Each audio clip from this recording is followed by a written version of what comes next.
Hey guys, Isrin here. Path of Exile is about to launch its Fall of Oriath expansion, also called 3.0, which is launching on the 4th of August very soon. Also, this is going to bring in a load of new players, so because of this, I've made a crash course guide of all tips and tricks and stuff like that that I would have liked to know when I was new to the game. Hopefully this helps a lot of you guys, and I will make annotations and stuff like that in the description so you can skip to parts that look more interesting for you if you already know some about the game.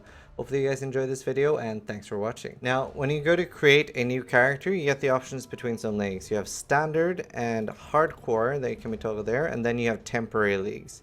Now, the standard and hardcore leagues are the parent leagues, and they are never going to be wiped, so you will never ever lose any item on this league. And the way the temporary leagues works is that every 3 months, GGG starts up a new temporary league. This will have new mechanics, and if they're really good and mesh well, / are popular, they will get added to the core game. But standard will only be able to access the league mechanics if they are added to the core game or added to a in-game master, which is slightly more advanced. But the temporary leagues get a fresh economy, so the majority of the players choose to start on the temporary leagues. So every 3 months you start from scratch. There's no added benefit to playing on hardcore, and when a hardcore character dies, he gets transferred to the permanent standard league. You do not get transferred to the other temporary league. You can also play on the solo self-found mode. This means that you don't interact with other players at all except chatting. You can't group with other players. You can't trade with other players. But you do get the added advantage of, oh my god, I did it all on my own. So a lot of people enjoy that as well. You do have some options. There are also race leagues that come from time to time, and they will be available in the character screen below here. While it's true that any class can do anything in PoE, there will generally always be a best class for certain abilities and playstyles. For new players, I usually recommend either Marauder or Witch, as the others can be slightly harder to do, especially as a first character. For Marauder, you can do Sunder, Ancestral Warchief, or both, which are extremely powerful with more common items.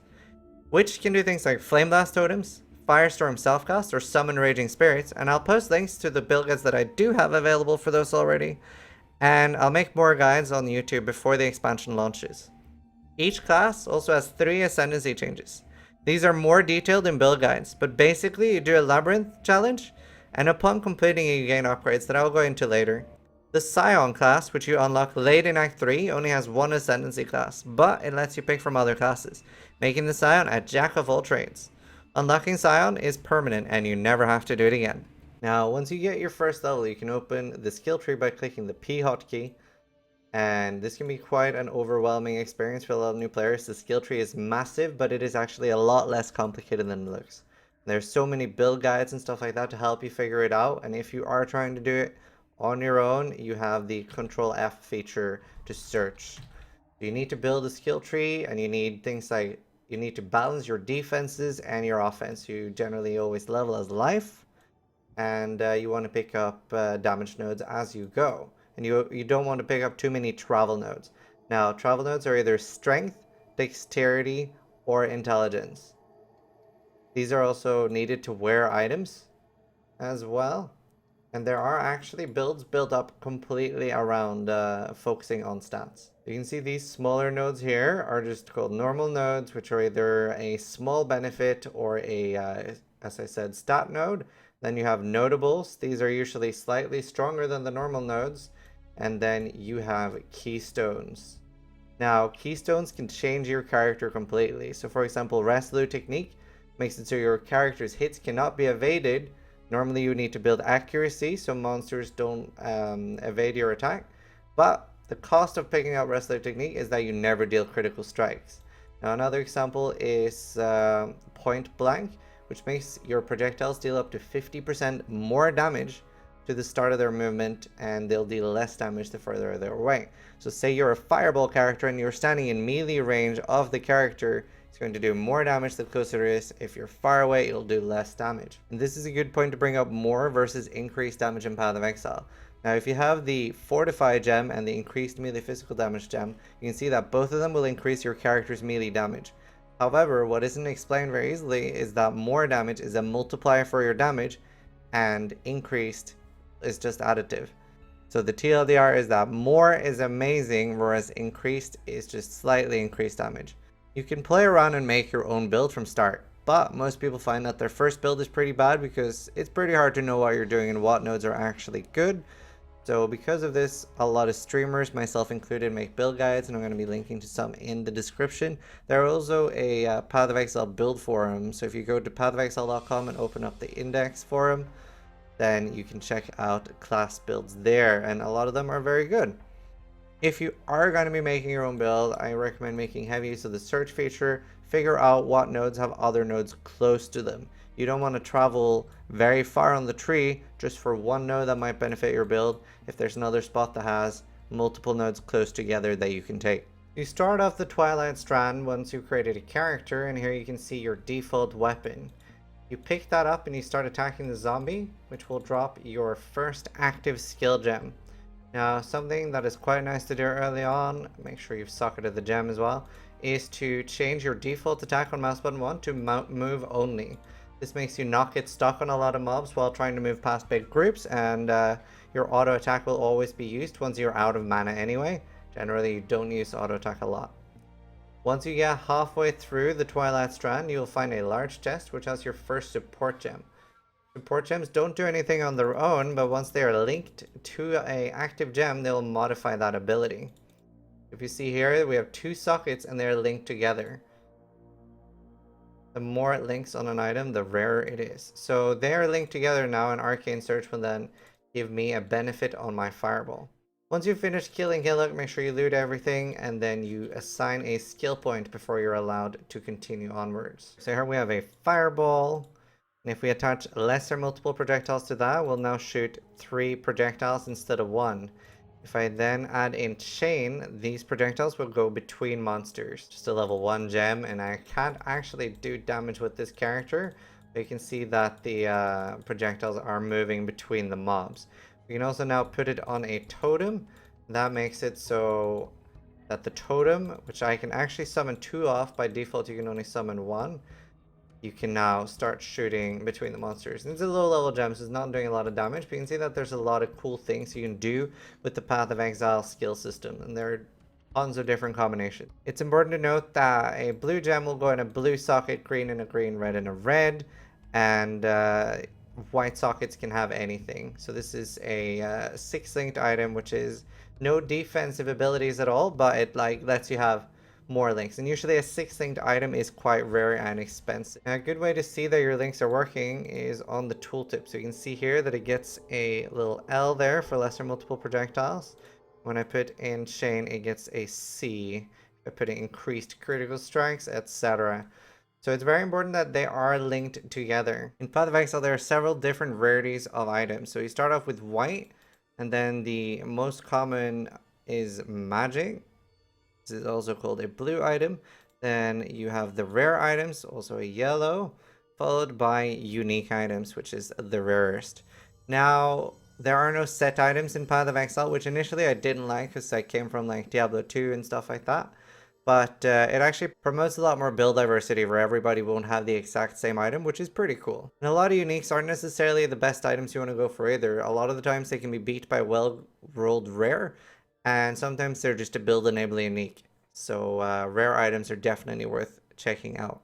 Especially when you're new to the game and you find a unique item, you want to go to a website called peewee.trade, write in the name of the item there and the league that you are playing on, and click enter. And then you can see the prices of the items, try to figure out if what you found is a great item or not. Sometimes if there's a lot of the cheapest one is listed by the same person, that might be someone trying to price manipulate you. But definitely worth checking out when you find a unique. After a while, you'll learn what is like the expensive stuff and what isn't. A lot of this is indicated by item filters as well. Although item filters will notify you by base type. So say there is one really good chain belt and one really shitty one. The filter might just make sure it has a droppable sound, so you will actually pay attention to the chain belt, even though the one you have found might have been bad. You can't like show only that specific item as amazing. So it is by the base type. Price checking your rare items can be quite a lot harder, and Mathol has made a really good price check guide for rares that I will link to in the description. Now, Path of Exile doesn't have traditional gold as the trading currency, and instead we have orbs that can be used for crafting, and this is also what we trade with. So the two main things is Chaos Orbs for like smaller to mid items, and Exalted Orbs when you're doing large purchases. I want to start off by saying that you can get both Exalted Orbs and Mirror of Kalandra pretty early in the game. Exalted Orb is very valuable and you don't want to use it early at all. It's probably 1-drops every like 30 to 50 hours of gameplay, obviously depending on how much you play or how fast you play. However, a Mirror of Kalandra, the last time that the developers talked about how often they drop, it was apparently for the average player around every 30 to 50,000 hours. Now since then the game has sped up a lot, but I'm just saying this to make sure that this is ridiculously rare. So you want to go on a website called PoE.ninja to figure out prices of orbs and stuff like that, and just like see how they compare in each other about rarity. And I'm going to talk a little bit about each orb and what they do now. The most common orb in Path of Exile is an Orb of Transmutation, which will turn an item blue/magic. So a blue item can have up to 2 mods, also called affixes, and it can have a prefix or a suffix. It's very easy to see on blue items, like here you see Headsman Sword of Success, meaning it's a suffix. If an item doesn't get 2 affixes when you transmute it, you can use an Orb of Augmentation to fill in. So in this case, it'll add a prefix. Whenever you want to learn more about what an item can craft, you can go to a website called exilemods.com. There are a couple of other ones as well. Hopefully they'll all be updated for 3.0 and the expansion, and I'll put that in the description down below. Now, you cannot have multiple of the same affix. So you can, for example, now not have more cold damage, more flat cold damage on the weapon. Now, regular orbs, which are actually fairly rare, can be used to turn a blue item into a rare/yellow. And what this does is it'll add either a prefix or a suffix to the item. A rare item can have 3 prefixes, 3 suffixes for a total of 6.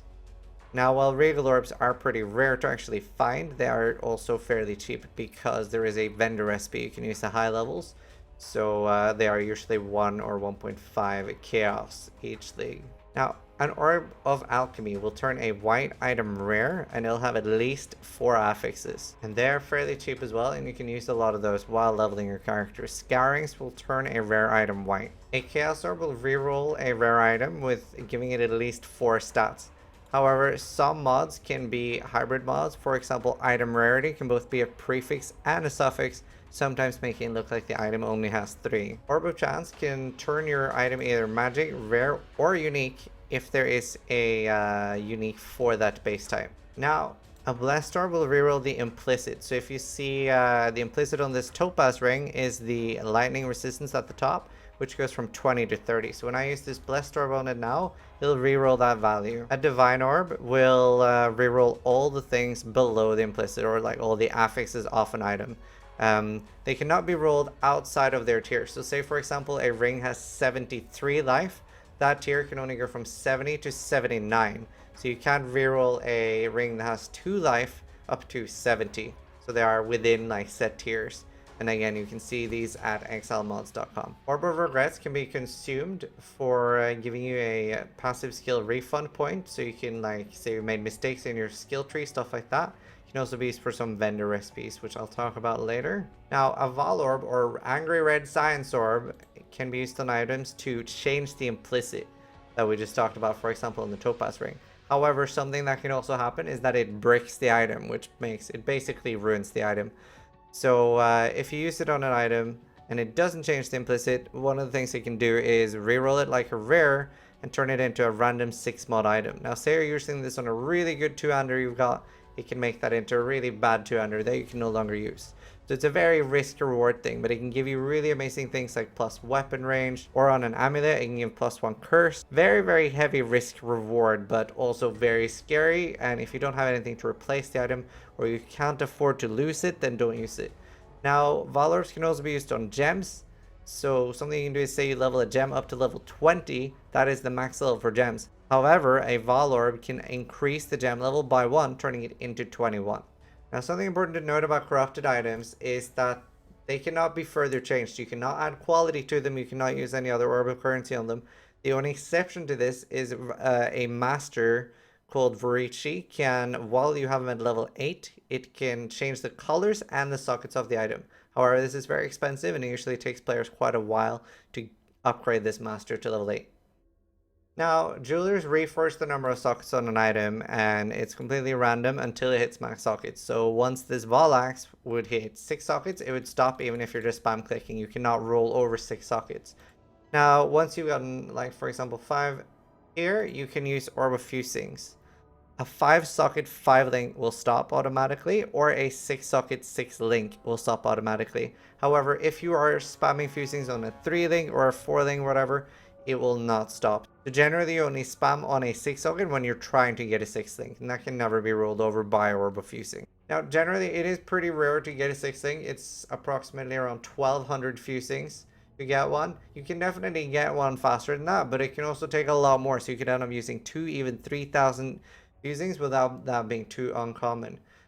Again, talking about the Master Varici, once you have him at level 7, he has a recipe you can do, which you pay 1500 orbs of fusings, and he guarantees that your item gets a 6 link as long as it's 6 socketed.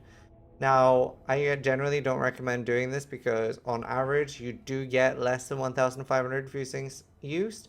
Something important to note while using jeweler orbs and fusings is that as long as you quality it with armor scraps and whetstones, depending on if it's a weapon or armor, that will increase your chance of linking and fusing. So if you're trying to go for a 6 socket or a 6 link, you want to make sure that the item has 20 quality on it.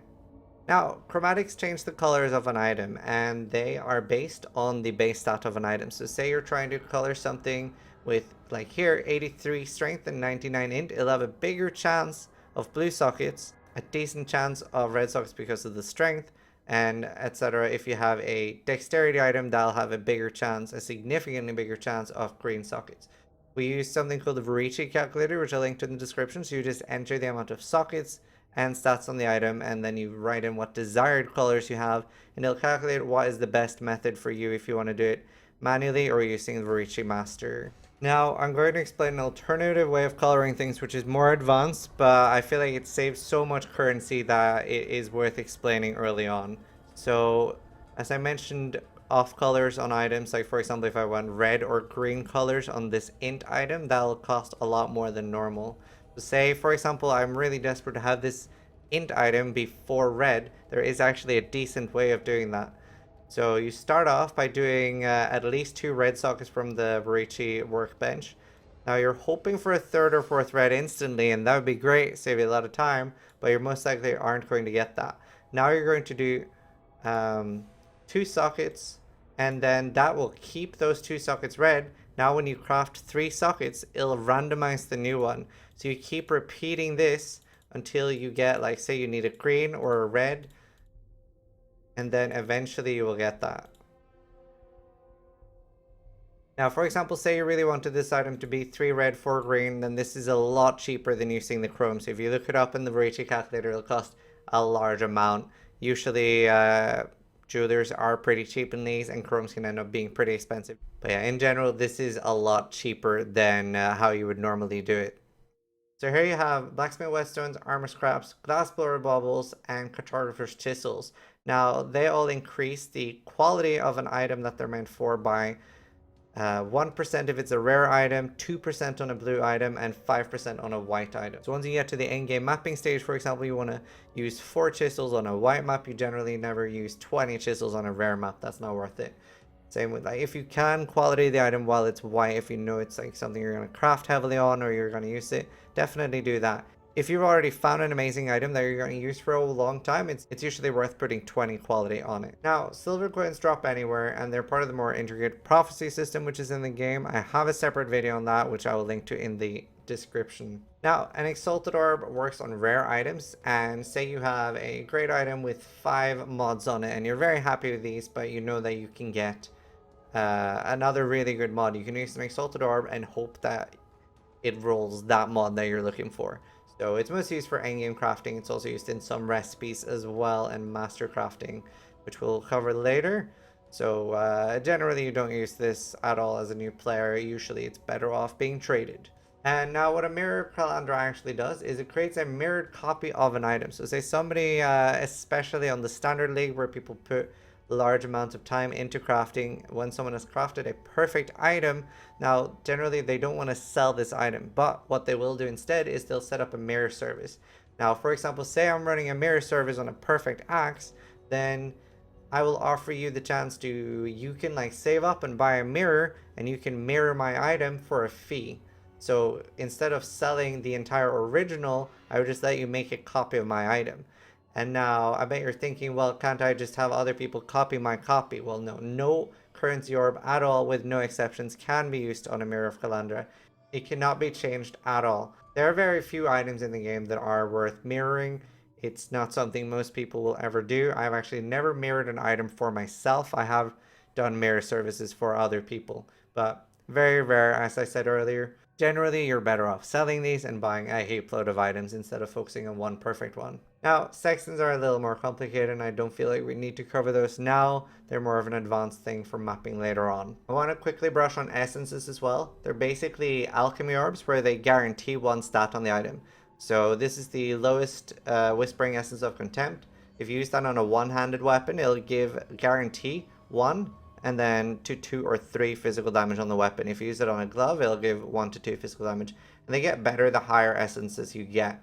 There are 4 special essences as well, and you get those by using a Remnant of Corruption on a Scorn, Envy, Misery, or Dread. So using a corruption on either of those 4 essences, all the purple ones, has a chance to spawn like the really good and rare ones. Now, and all these essences, they're pretty challenging mobs. You can just find them while playing the game normally, so you will encounter one sooner or later. So basically, TLDR essence mobs are specific alchemies.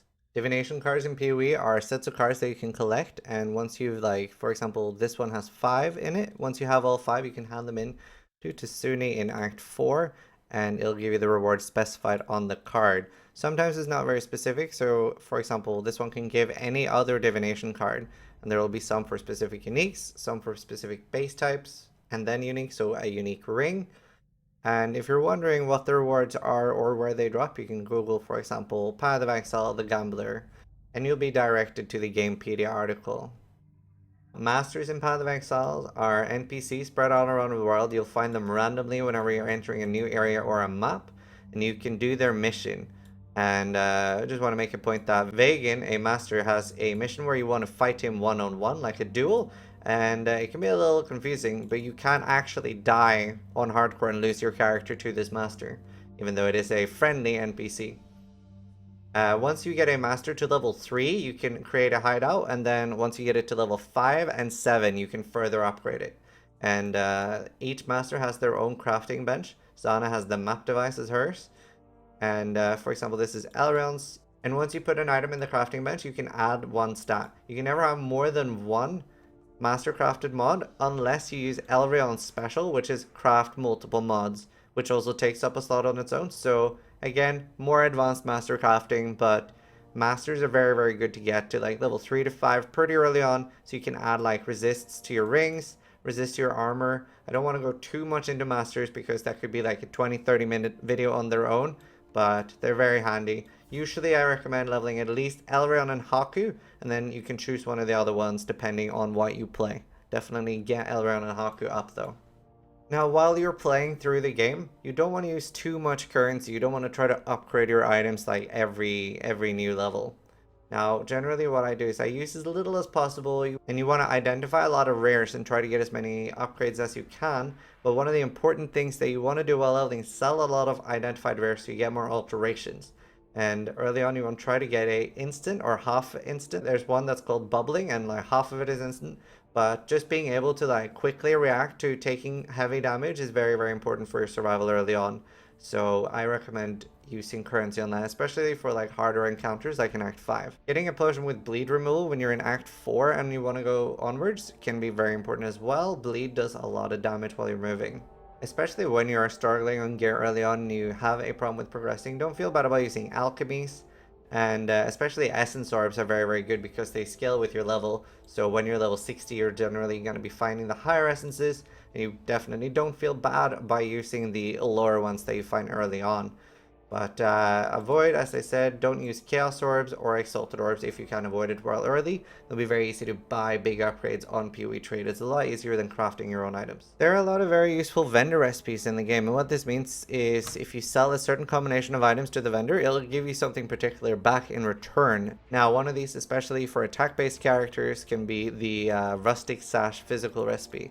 So if you sell a weapon, a Rustic Sash that has to be either blue or rare, and a Blacksmith Whetstone, it will give you between 40 to 60 something % increased physical damage on a weapon. If you use a blue, it will be slightly worse. Very important for early game leveling if you're doing physical damage. A recipe that's very important for casters early on is the +1 to gems recipe. So to make the +1 level of socketed elemental gems, you do topaz for lightning, ruby for fire, sapphire for cold.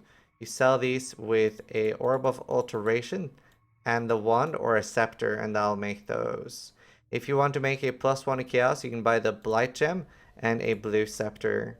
You now have lightning, cold, fire, and chaos. And they will actually keep their sockets and links. It's very important to try to do this while you have the links and sockets and colors that you need. Now, if you're playing a summoner character and you want to make a +1 minion damage helmet, this is especially useful once you're in Act 3 and you can find 4 linked helmets. Very, very strong, and you can make it by selling a life flask off animation, a blue helmet, and an alteration orb. Again, it'll keep the sockets and stuff like that. And the way you get the flask of animation is you sell any rarity flask, a orb of transmute, and a bone spirit shield, and you can find those on the vendors or lying around the world. And +1 minions is very, very strong, especially for something like summon raging spirits. An item that has a red, blue, and a green socket linked can be sold for a chromatic orb. You can find these on vendors, and you find a load of them while you're leveling through the game. Very, very useful to stack up on chromes. Once you start getting item level 60 gear, you can sell a full gear set for another vendor recipe, which is a chaos orb recipe. If the entire set is unidentified, you will get 2 chaos orbs, and this can be very, very good for building your currency early on in a league. I generally don't recommend especially unidentified chaos recipe on hardcore because especially the first 3 days of a league, items sell crazy well.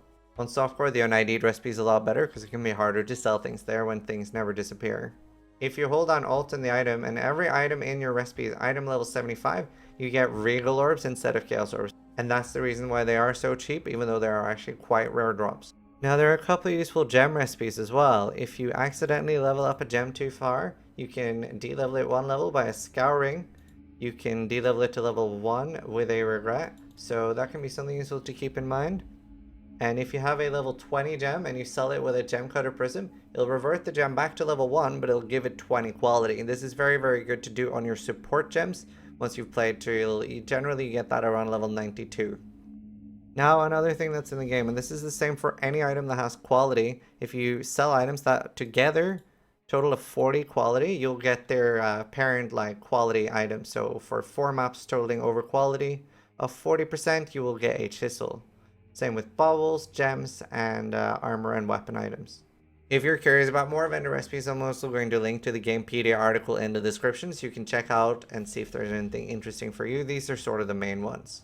So your main life consists out of either life or energy shield, but you have other defenses as well, consisting of resists, armor, evasion, and then you also have block and dodge. Now resists you want to get to 75%, which is what it caps out at, and it can be pretty hard to cap that out early on. Generally, I'd say by around Act 3 or 4, you want to try to get somewhere in like the 30-40% vicinity.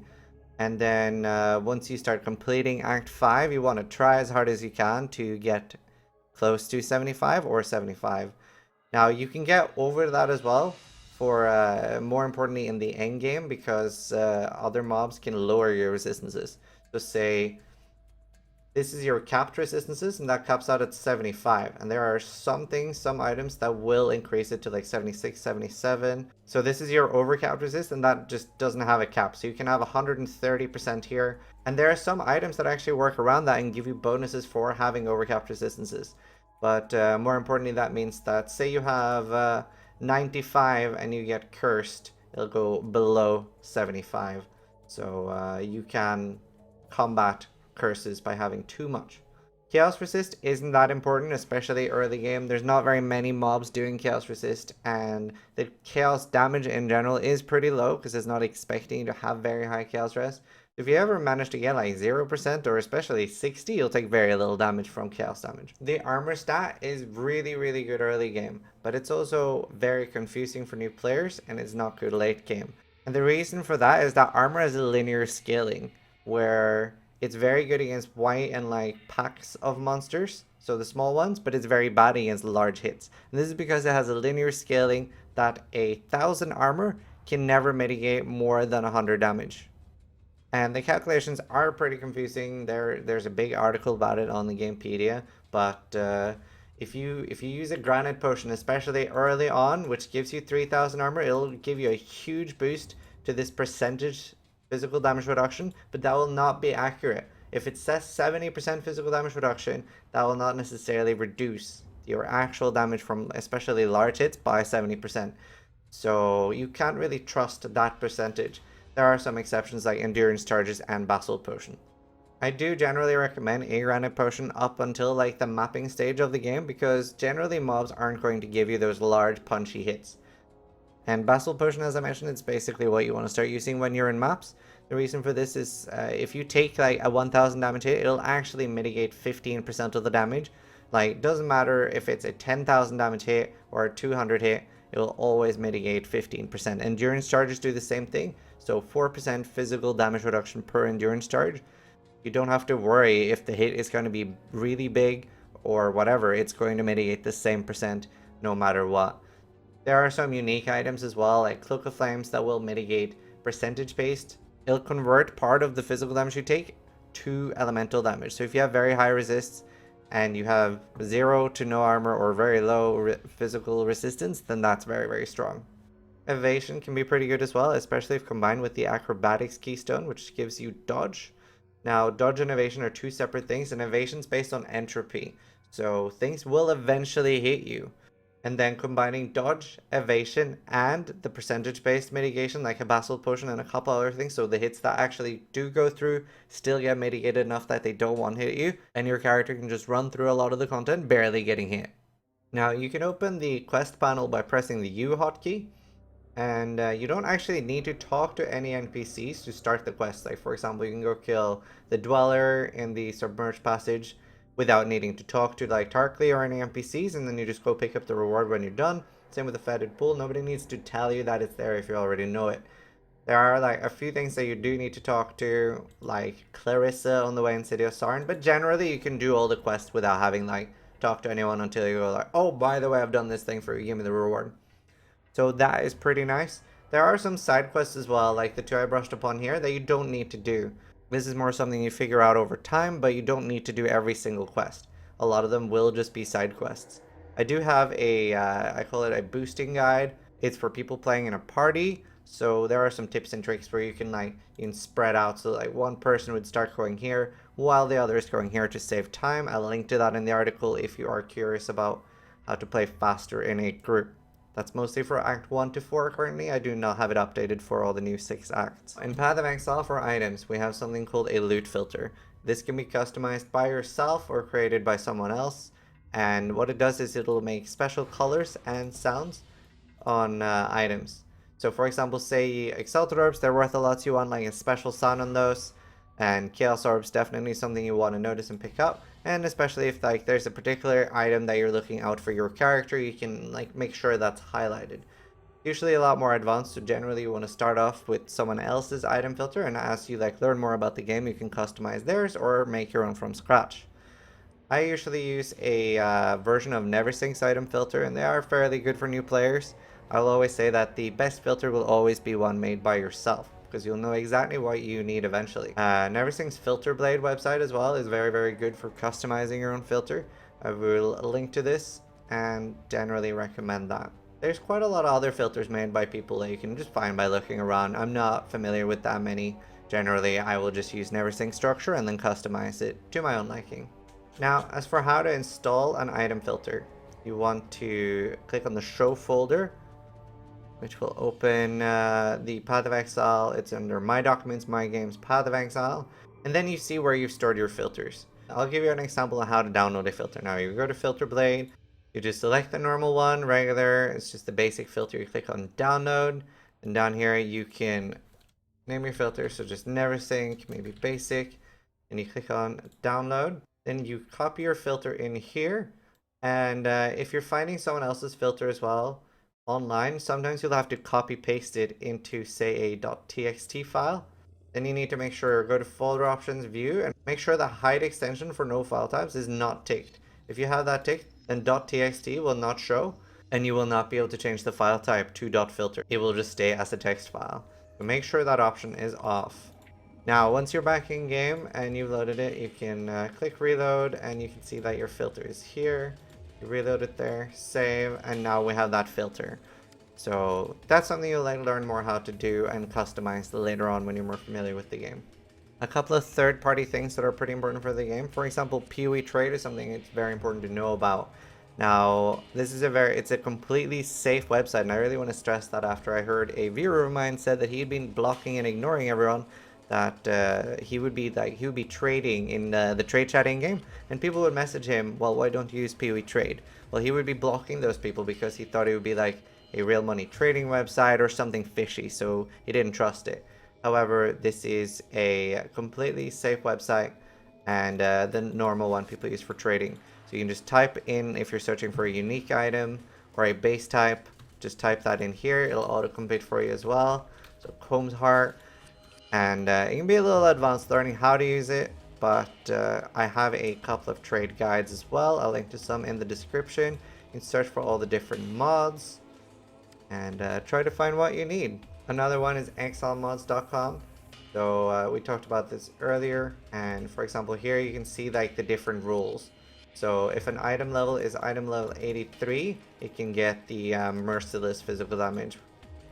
So something that's item level 82 or below will not be able to get that. And the way you see item level is by holding Alt down over the item. Path of Exile also has the ability to let the player instantaneously disconnect from the game, and the developers have let us use logout macros. So it's basically like a hotkey you press that you can assign to control, mouse button 5, whatever you prefer, and it'll log you out from the game. I'll link to one in the description down below, but the most important thing is this is your personal choice. You don't have to use one, and you shouldn't let anyone make you feel bad if you do want to use one. A lot of people are very opinionated on either side. Make sure this is your choice, doesn't matter what anyone else thinks. It is legal and allowed by the developers. Anything that logs you out automatically off the game, does anything for you automatically, or uses your flasks or more than one action, say for example a macro that uses 3 flasks at the same time, will cause your account to get banned, so make sure you don't do that. So this is a program called Path of Building, which you can create and plan your builds, and usually they'll be updated for the patch. So now you have the option between 2.6, 3.0, and here you have the skill tree, everything like that, and you can choose your class, skills, and just keep adding nodes, and it'll actually calculate things for you.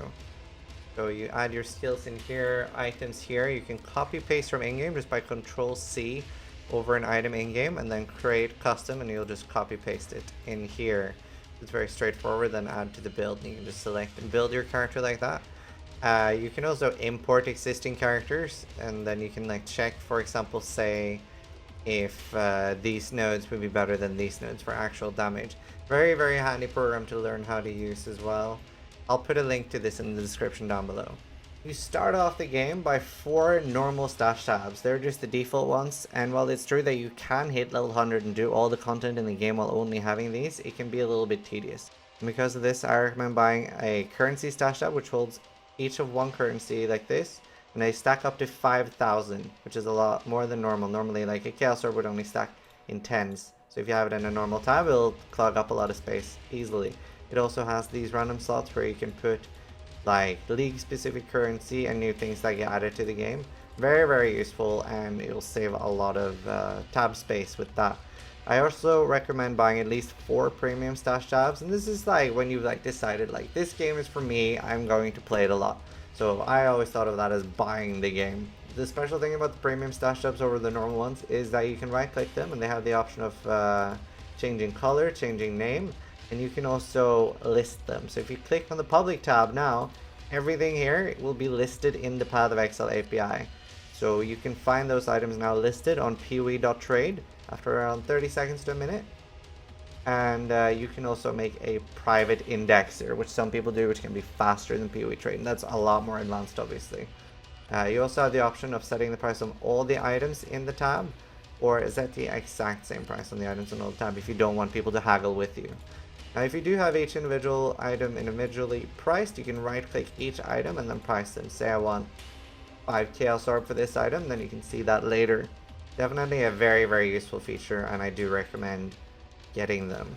Maybe you can't afford these things, or maybe you live in a country where technically it's a lot more expensive wage-wise to actually buy these things. Then you do have some other options as well. You can have other characters and use them as mules, where you would store items on characters, and for selling things, you can make a forum post on pathofexile.com, and there is a program called Procurement, which will help you with selling things. There is also another program called Acquisition, and both of them are really, really good, very easy to use, and you shouldn't have any problems at all. I do recommend getting the tabs if you can afford them. Now, if you decide that you are becoming a PoE enthusiast and you really love this game, there is a tab for essences as well, very, very useful, and another one for divination cards. They also have quad tabs, which is basically 4 premium stash tabs into one. It can be really good for like dropping a bulk amount of items without bothering to check them right now. And all these tabs go on sale fairly regularly, so I would recommend waiting until a sale starts and then you save some money there if you're trying to be thrifty. When you want to enter the Aspirants Plaza to gain your Ascendancy, which is like a subclass, you have to go to the Aspirants Plaza, also called the Labyrinth, and to enter this you need to do some trials first. So there are 1 trial in Act 1, 2 trials in Act 2, and then there are 3 trials in Act 3. And there are some in Cruel and Merciless as well. This might be slightly changed. This is on the beta right now. So once you've done all the trials, you can open up the labyrinth and make your way through. In the labyrinth, there are loads of traps and stuff like that. These deal percentage-based damage. So even though if you're really high level, you'll still take the same damage as a level 1 character. Generally, you do the normal labyrinth when you're around level 40. That makes it very safe. You can do it earlier as well if you are more experienced. The labyrinth is pretty complicated and you want to look into it a little bit more before doing it the first time, but I don't really have time to cover that in this video. There's quite a lot of information on the wiki, and there are a few other videos just about this as well. The minimap has been changed in the expansion, and it now has 2 sliders. You can have one for landscape transparency and one for map transparency. If you like this look more, you can change that and you can have a hybrid between the two. I prefer to have it just showing the map transparency. It's very, very useful, and the map is a lot better now than it was in the past. Once you've completed the normal game and you want to start on the end game, which is what we call mapping, you have to go to the Eternal Laboratory. And the maps start dropping once you're around level 60-ish. You'll definitely have some before you want to start doing it. Once you've completed one map, you'll now find Zana, and she will also open up and tell you about the Atlas. And basically you start in the 4 corners. These are the tier 1 maps. And then you'll make your way inland. I have 2 long videos on maps, how to like build maps, but basically this is an endgame where you have to roll it yourself, and you can make it harder or easier depending on how big a reward you want and how much of a challenge you want. Once you've gotten to the middle part, you can do 4 of the Guardians, which will each drop a shard, and then you can do the Shaper, which is an endgame boss. It's a very, very cool system, and you can customize it very, very in-depth and advanced as well, so that's why we have separate videos for those. If you made it all the way to the end, thank you so much for watching. Hopefully you enjoyed the video. I know it's very long, but it's very hard to make a video like this short. Please throw me a follow on twitch.tv. Check me out, and you can ask any questions about anything there. I'm pretty much always streaming, especially at the start of a league. So thanks for watching, and guys, try to die less than I do.